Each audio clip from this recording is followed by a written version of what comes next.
ایاز بن غنم کے بارے میں یہ پتہ چلتا ہے کہ وہ موٹے کپڑے نہیں باریک کپڑے پہنتا ہے. اس نے گھر کے دروازے پر بواب بھی رکھا ہوا ہے, چوکیدار بھی رکھا ہوا ہے. تو حضرت عمر رضی اللہ تعالیٰ عنہ محمد بن مسلمہ کو بھیجتے ہیں. محمد بن مسلمہ جاتے ہیں اور جا کے تحقیق کرتے ہیں تو ایسا ہی پاتے ہیں, تو ان کو وہیں گرفتار کر کے لے آتے ہیں اور حضرت عمر کے دربار میں پیش کیا جاتا ہے. چھڑی اس کے ہاتھ میں دے کر فرماتے ہیں جاؤ تم بکریاں چرایا کرو, تم گورنری کے لائق نہیں ہو. ایک گورنر کو بکریاں چرانے پہ لگا دیتے ہیں اس لیے کہ تم نے ان اصولوں سے, ان ضابطوں سے انحراف کیا ہے جو ایک سلطنت کے ذمہ دار کے لیے لازم اور ضروری ہیں. دور موجود کے حکمرانوں کو, چاہے وہ عرب کے حکمران ہوں چاہے وہ عجم کے حکمران ہوں, اگر وہ اسلام کا نام لیتے ہیں تو انہیں اپنے اعمال کا جائزہ لینا ہوگا کہ ہم کھڑے کہاں ہیں. ایک دن حضرت عمر بیٹھ کے رو رہے تھے تو کسی نے کہا حضرت رو کیوں رہے ہیں؟ فرمایا کہ میں اس لیے رو رہا ہوں کہ فلاں پل سے بکریاں گزری ہیں, تو پل کے اندر شکستگی تھی, ٹوٹا ہوا تھا پل درمیان میں کچھ, اس میں ایک بکری کی ٹانگ ٹوٹ گئی ہے. تو میں ڈرتا ہوں کہ میرا رب یہ نہ پوچھے کہ عمر تو نے پل صحیح تعمیر نہیں کروائے تھے کہ ایک بکری کی ٹانگ کیوں ٹوٹی ہے. یہ ہیں حضرت عمر رضی اللہ تعالی عنہ. اللہ اکبر.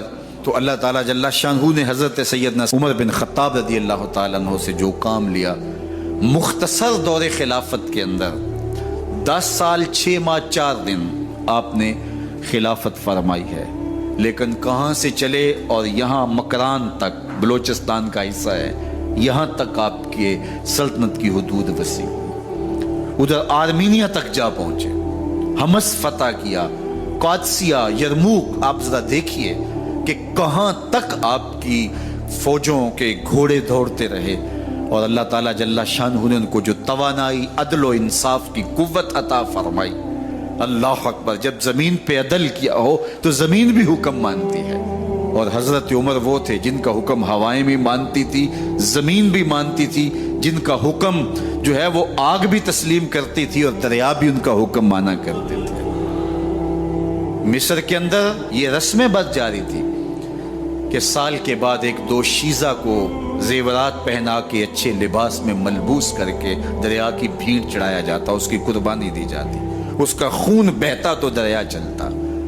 جب مسلمانوں نے مصر فتح کیا تو گورنر نے لکھا کہ اسلام تو اس طرح کی رسوم کی اجازت نہیں دیتا, لیکن خشک سالی ہے, لوگوں کی فصلیں ویران پڑی ہے, تو حضرت کیا کیا جائے؟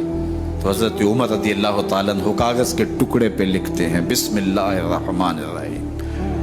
مصر کے نیل کی جانب عمر کا خط لکھتے ہیں, اے نیل اگر تو اللہ کے حکم سے چلا کرتا ہے تو چل, ورنہ ہمیں تیرے چلنے کی کوئی حاجت نہیں ہے. اور قاصد کو کہا یہ خط لے جاؤ اور جا کے دریائے نیل میں پھینک دو. قاصد جا کے خط دریائے نیل میں پھینک دیتا ہے, پانی آتا ہے, ایسا دریائے نیل چلا 14 صدیاں ہوئی ہیں آج تک کبھی بند ہی نہیں ہوا. دریا حکم مانتے, آگ نکلتی ہے. لوگ حضرت عمر رضی اللہ تعالی عنہ کے پاس آئے, حضرت لاوا پھوٹا ہے, آگ نکل رہی ہے اور مدینے کی طرف بڑھ رہی ہے, اب کیا کیا جائے؟ فائر بریگیڈ تو زمانے میں تھی نہیں.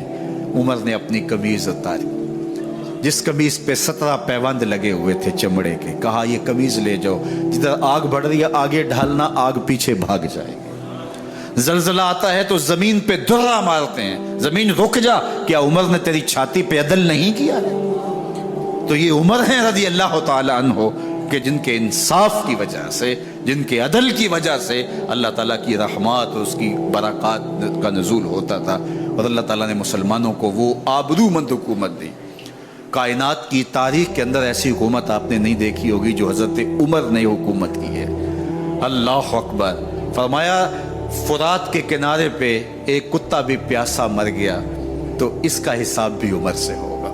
باہر سے سفیر آتا ہے اور آ کے پوچھتا ہے کہ میں امیر المومنین کے, مسلمانوں کے حکمران کے محل میں جانا ہے, تو وہ مسکرا کے کہتے ہیں ہمارے امیر کا تو کوئی محل نہیں ہے. کہا کہاں ہے تمہارا امیر؟ کہا مسجد نبوی میں ہوگا یا بیت المال کے اونٹوں کی دیکھ بھال میں لگا ہوگا.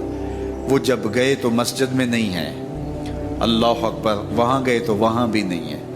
پھر کیا دیکھتے ہیں کہ عمر رضی اللہ تعالی عنہ جنت البقیع کے پاس ایک درخت کے نیچے اینٹ کا سرانہ رکھ کے سوئے ہوئے. تو اس نے کہا عمر تو نے عدل کیا ہے, تجھے کچی اینٹ پہ بھی نیند آ گئی. ہمارے حکمرانوں نے انصاف نہیں کیا اور وہ بند اور محفوظ کمروں کے اندر بھی سکون اور چین کی نیند نہیں سو سکتے.